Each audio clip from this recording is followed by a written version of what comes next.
wa yukassiru indaka dzatas shimal wa yuqallilu indaka dzatal yamin liya'dila bika an husni dzanni billah ila su'idzanni billah. Jadi yang dikatakan waswas adalah kamu digiring untuk hanya ingat sisi-sisi kamu yang negatif, dilupakan bahwa Anda punya sisi-sisi yang positif. Misalnya seperti ini, mungkin secara fikih tadi banser-banser tegas, wah ini masalah lelaki perempuan dipisahkan gini-gini. Tapi kenapa Ghazali bilang ya sudah gini gak apa-apa. Sebetulnya ada rukhsah itu karena ini di depan umum. Yang paling pantangan Nabi itu layak luwana rojulun bimroatin. Ini ada yang menjaminnya gitu. Malah khawatir saya di sini dipisah tapi setelah berduaan nggak bisa. Jadi toleransinya karena ini di depan umum. Itu masih ada toleransinya. Layak luwana rojulun bimroatin. Begitu juga ketika kita dosa, misalnya kita dosa, orang Islam setiap dosa itu pasti ingat salahnya, kemudian istighfar.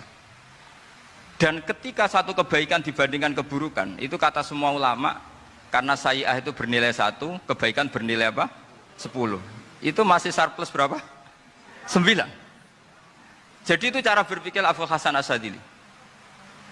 Kenapa kamu harus berpikir positif tentang Tuhan? Sekali berpikir tentang negatif, itu bahaya betul.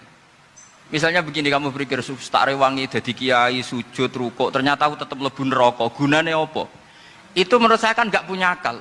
Sujud itu satu kelaziman menghamba kepada Allah. Normalnya seorang hamba itu ya sujud. Kemudian gara-gara kamu ingin masuk surga, terus logika kamu dibalik, gunanya apa saya sujud? Ternyata saya masuk neraka. Itu pertanyaan yang benar-benar bodoh dan itu menjadikan Allah benci. Logikanya dibalik begini. Ini saya ngomong serius karena ini bentuk kemenangan saya, ini bentuk kemenangan saya. Saya berkali-kali ngomong di kota pelajar di Jogja karena banyak pengujinya juga, bukan sekedar pendamping tapi penguji. Banyak yang profesor, bukan sekedar doktor, banyak yang profesor.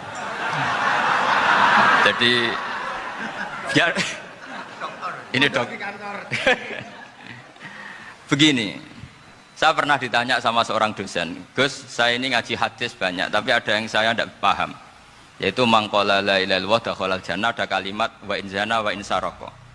Meskipun pernah zina, pernah maling. Ini kan seakan-akan mentoleransi perzinaan dan pemalingan.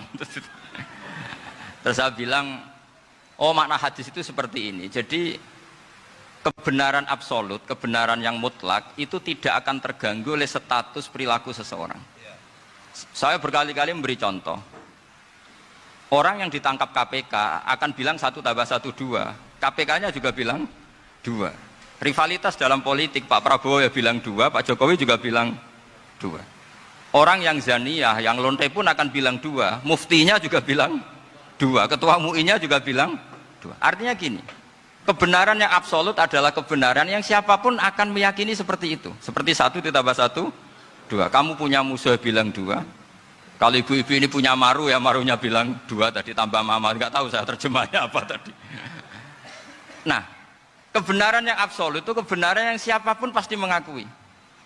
Dan uniknya begini, saya kalau saya pernah ngaji acara himmah, acara pondok sarang di Demak. Kalau kamu bilang 1 ditambah 1 menjadi 2, untuk mengatakan 2 itu kamu butuh hadiah enggak? Mereka semua jawab enggak. Kita semua enjoy saja mengatakan tembok itu putih. Kenapa? Karena memang putih.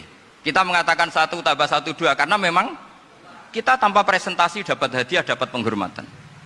Kenapa untuk mengatakan Allah itu Tuhan kita butuh surga? Memangnya kalau tidak ada surga Allah tidak jadi Tuhan? Ini problem orang soleh-soleh yang terlalu pesimis. Makanya nanti orang-orang soleh itu masuk surganya berat. Tapi kalau orang alim lebih gampang kira-kira seperti itu. Iya, karena kan imannya lebih bagus. Dalam hadis qudsi, Allah ini yang dibuli orang-orang soleh. Laulam akhluk jannatan wala naron alam akun ahlan an uto'ah. Dalam hadis qudsi itu. Kalau saja saya tidak menciptakan surga dan neraka, apa saya tidak jadi Tuhan yang perlu ditaati? Apa kalau kamu tidak saya kasih uang 1 juta terus bilang 1 tambah 1 11? Enggak kan? Tetap bilang berapa? 2. Kalau kebenaran absolut yang 1 tambah 1 kamu bilang 2 meskipun tanpa mendapat hadiah. Kenapa untuk bilang Allah Tuhan kamu butuh hadiah surga? Itu kan serah ikhlas belas. Makanya saya terus mengajarkan ikhlas. Ikhlas itu bisa dilatih dengan akal, dengan pikiran, bil ilmi lah. Harus dilatih. Nah di sini ini momen atau makna yang mestinya harus difahami wa in zana bahwa kalimat ini sah meskipun dilafatkan seorang yang pernah zina. Sama seperti 1 tambah 1 2 sah, diucapkan siapa saja sah. Dan siapapun akan mengucapkan itu secara ikhlas. Ini penting saya utarakan. Sehingga setelah ada firqah-firqah takfiri yang mengatakan orang megang keris itu syirik, ke kuburan syirik, ini syirik. Itu salah besar. Salahnya adalah tadi kalimat-kalimat atau kebenaran-kebenaran absolut ini sudah jadi sibghata wa man ahsanu minallahi sibghah. Kalimat ini begitu absolut di hatinya orang mukmin. Sehingga ketika terganggu oleh hal-hal yang adat istiadat kayak pegang keris, kayak apa, ini tidak mengganggu. Tetap kualitas iman ini di atas keyakinan adat membawa apa keris. Kalau orang membawa keris menjadi syirik karena percaya sama makhluk. Orang misalnya kejawen kalau nggak bawa keris nggak nyaman. Orang kota itu kalau nggak bawa ATM juga nggak nyaman. Itu tidak dihukumi syirik. Kamu pergi lupa bawa HP nyaman enggak? Enggak, kenapa tidak dihukumi syirik?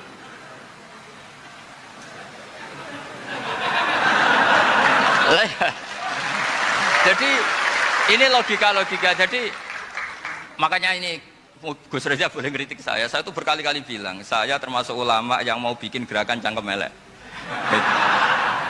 Karena nanti kalau saya nisbatkan ke Rasulullah itu tidak pantas karena Nabi ahsanan nasi khalqau wa khuluqa. Tapi saya siap jadi bempernya Rasulullah Shallallahu Alaihi Wasallam. Pernah ada diskusi di Jakarta, ini kisah nyata. Apa dalilnya setelah sholat salaman? Mana hadisnya? Itu dijawab hadisnya tentu kita kesulitan. Kalaupun ada hadisnya dhaif semua yang masalah musafahah. Akhirnya mau tidak mau dijawab pakai cangkem elek. Boleh enggak kamu setelah salam nyalain HP yang off? Boleh. Boleh enggak ke kamar mandi? Boleh. Oh berarti kencing boleh, nyalain HP boleh, yang enggak boleh itu ingat Allah. Karena mereka mengkritik wiridan, ngeritik salam. Akhirnya mikir deh. Ada enggak hadisnya orang setelah sholat nyalain HP? Enggak ada kan?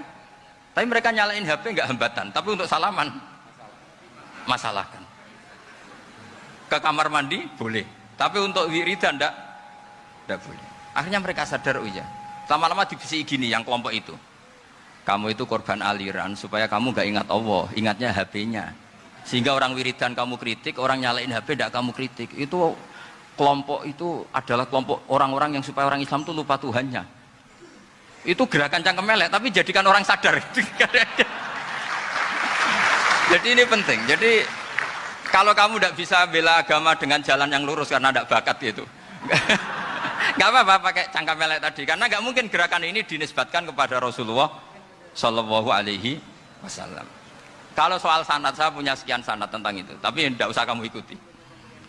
Ada orang tanya, ya Pak Kiai kalau setan dibakar di neraka panasan enggak? Ya panasan. Lo kan setan dari api, ngapain harus panasan? Kan materinya sama. Terus Kak Kiai tadi gak kesulitan, dia ngambil pasir disawero di wajahnya. Wah sakit Kiai, kamu kan dari tanah, kena tanah kok. Jadi itu ada sekian, artinya gini ya, kalau kesulitan jawab pakai baik-baik ya sudah pakai cangkem elek itu aja karena. Tapi tentu kan gerakan ini tidak mungkin dinisbatkan kepada para nabi.